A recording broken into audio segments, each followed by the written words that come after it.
we have the standard form of hyperbola here, but in this case we will take P and Q equal to 0, and we will just consider again y equal to k over x. Previously we had 1 over x, the mother graph, and I've done the mother graph again here, the green graph, with its axis of symmetry. I've done that, and now I'm going to compare the red graph and the blue graph to the green graph. If I look at the blue graph, what will happen when x is equal to 1? If x is equal to 1, then y will be equal to 2 divided by 1. So if x is equal to 1, y will be 2. If I have this 3 over x, if x is equal to 1, I will have y equal to 3 over 1, which is equal to 3. And that is the dot there.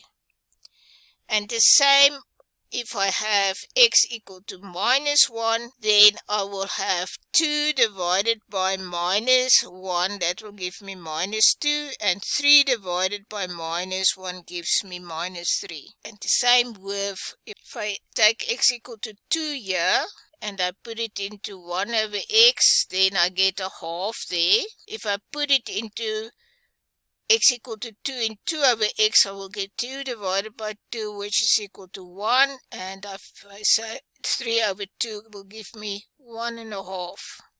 That is at x equal to 2.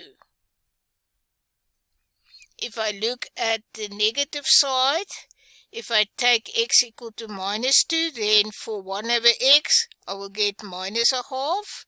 For 2 over x, I will get minus 1. And for 3 over x, I get 3 divided by minus 2, that is minus 1.5. So there's my different values. So what will happen if k is greater than 1, then the new function will lie above the mother graph, like in this case 2 over x and 3 over x in the first quadrant. And in the third quadrant, the values are also larger, but it's negative larger, so that's why it's below the mother graph there. If I have my k value a half, then it will be below my mother graph, and we will look at such an example later on. Exactly the same lines of symmetry. In all three cases, the domain and the range are exactly the same. X equal to 0 is my y-axis and y equal to 0 is my x-axis. We've seen already that the lines of symmetry is exactly the same, and then the coordinates, we can calculate the coordinates of C, D, E, and F. That's the vertices there. We can find the coordinates of the vertices C and D for the red graph and E and F for the blue graph by simultaneously solving the y equal to x and y equal to the function k over x.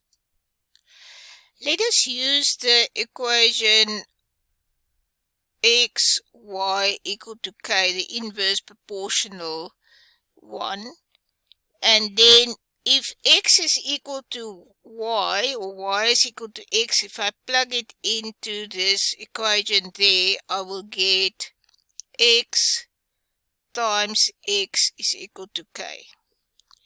And that will happen when x squared is equal to k, and that will happen when x is equal to plus or minus the square root of k. So any point on the line y equal to x is of the form square root of k,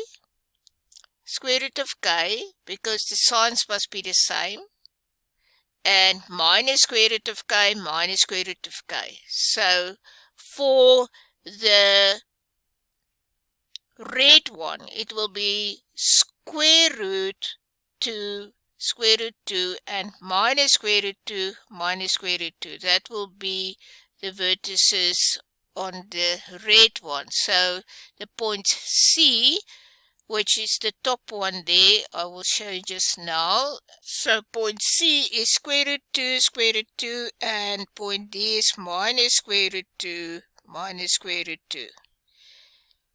The point E is square root of 3, square root of 3, and F is minus square root of 3, minus square root of 3.